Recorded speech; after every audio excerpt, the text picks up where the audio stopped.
Yo, welcome back to Bible Lounge. It's been 2 weeks since I've posted a video, so I'm definitely due. My goal is to post once a week, but it didn't happen. I've been busy. My church came back to meeting in person again. As you know, we're in California and we've been on lockdown quite a bit, so busy with that. Busy making the background, hooking up that shelf and making this Christ thing and making it look all cool, getting a soft light on me, so hopefully that looks cool. But yeah, nevertheless, been busy. We're back. And I want to continue on the topic of the Bible. So I've already done a video explaining what the Bible is. I've done a video with my friend Weston, who was discussing translations and translation philosophies, why the translations differ. And continuing on the theme of the Bible, I'm going to summarize the Bible. Have you ever wondered what the Bible is actually about? Like, what is the theme of the Bible? What is the Bible about? I'm sure you've heard different things. I'm sure you've heard various ways to summarize the Bible. I'm going to offer you, I guess, my way of summarizing the Bible. And ultimately, I think it's an accurate way to summarize the Bible. And this is actually going to be the first of a 3-part series. So today we're going to do the Bible as a whole summarized. Next week, we'll do the Old Testament summarized. And then the following week, we'll do the New Testament summarized. So we're going to jump into the very first video, the Bible summarized.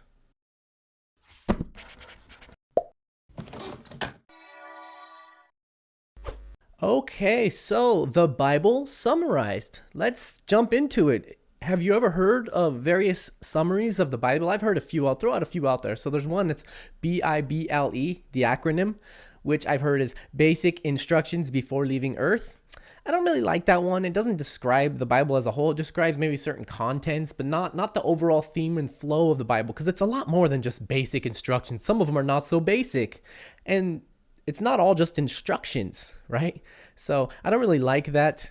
I've heard another one, his love story, like God's love story. I love that one. That one is actually great. It's a fairly accurate description of what the Bible is about. God's love story. It tells about God's love for humanity. That's a great summary of the Bible. I came up with a summary of the Bible that is a little bit more descriptive, that really details the focus of the Bible, right? I think it does focus on God's love for humanity. But at large, the Bible is focused on humanity and really God's dealings with humanity in a specific way. Okay, so I have two summaries. My first summary of the Bible is what it's about: Jesus. Yes, that's right, Jesus. That is 100% accurate. The Bible is about Jesus. The Old Testament points to the one who was to come.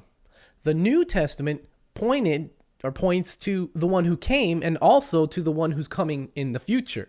So the Bible, first and foremost, is definitely about Jesus.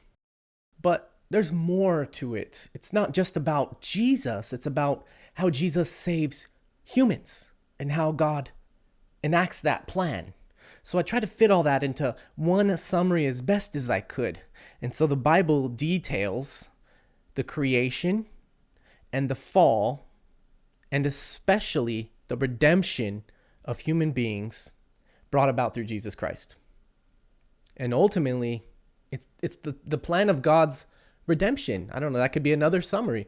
But really, that's what the Bible is focused on. It's focused on God creating humans stumbling, then God's plan being worked out through human history, ultimately through Jesus Christ.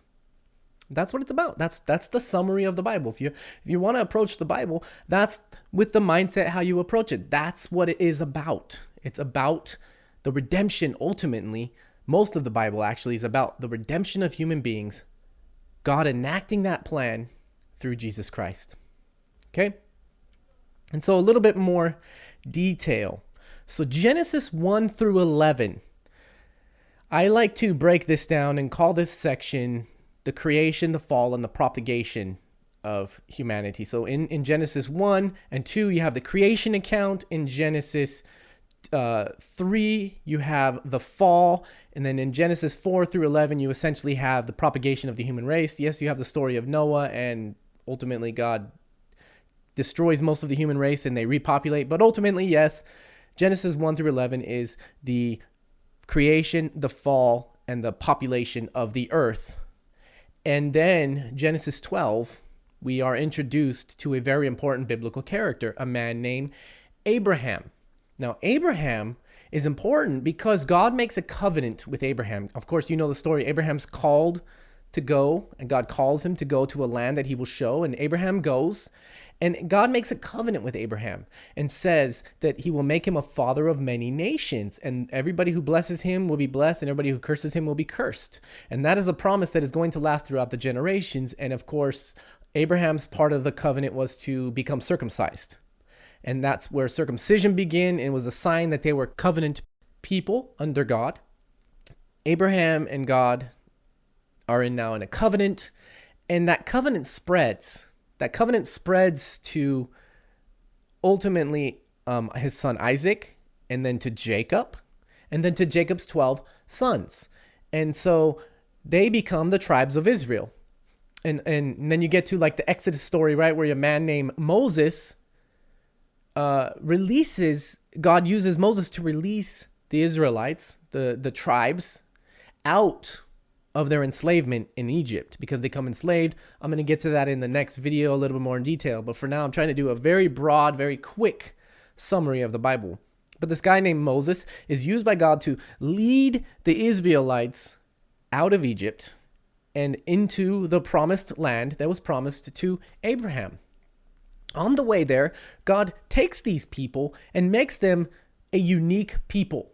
He gives them a law through Moses and makes them a special people unto himself to be recipients of the covenant promises, of the covenantal promises, to be recipients ultimately of Abraham's promises and even new promises. And God makes this law, and they are to live by it and be God's people. And ultimately that law was going to bring life for them. But we know that never happened because no man can fulfill the law because we all sin against the law. And so that in itself pointed to a Messiah to come. Okay? And then you have ultimately the rest of the Bible, the rest of the Old Testament deals with the Israelites and God's dealings with the Israelites and their interaction and ultimately them living out, or really not living out, their covenant before the Lord. And in Jeremiah 31, it's a very important passage. God gives to Jeremiah a promise that he will make a new covenant, not like the covenant that he made before with the Jews, with the Israelites, but a new one.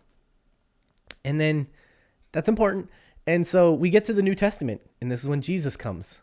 And Jesus inaugurates that new covenant. Jesus inaugurates the new covenant with his blood. He becomes the new type of Moses, if you will. He enacts the new covenant. He dies on the cross and fulfills that Old Testament covenant, that old covenant, fulfills it, and therefore puts it away.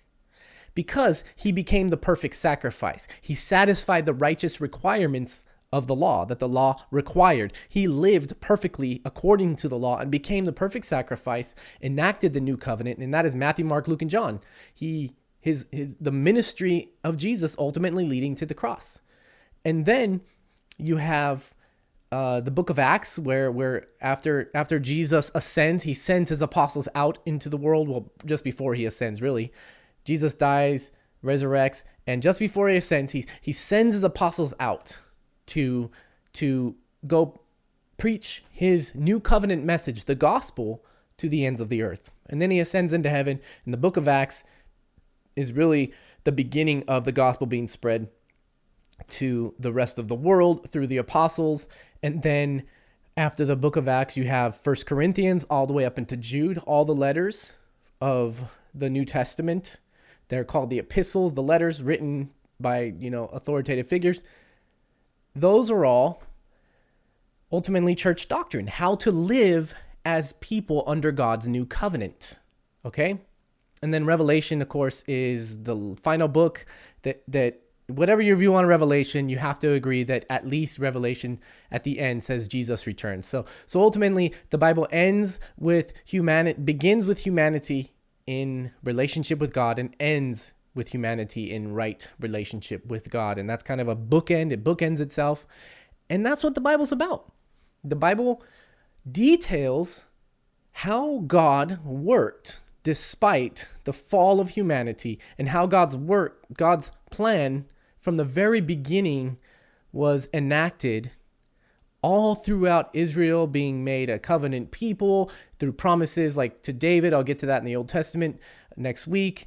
And ultimately pointing to the Messiah and how Jesus came. God sent his son. He came, he died on the cross, he enacted the new covenant. And everyone who believes in Jesus, and this may be a gospel message for you if you're not a believer and you're watching this video, everyone who believes in Jesus, and if that's you, believe in Jesus, receive of God's love, and ultimately be saved and turn from your sin, and we will be saved. We will be redeemed. And that is the Bible in a nutshell. This was a new series I started today called Summarized, or Summary Series. And I will see you on the next video where we describe more detail about what the Old Testament is about. All right.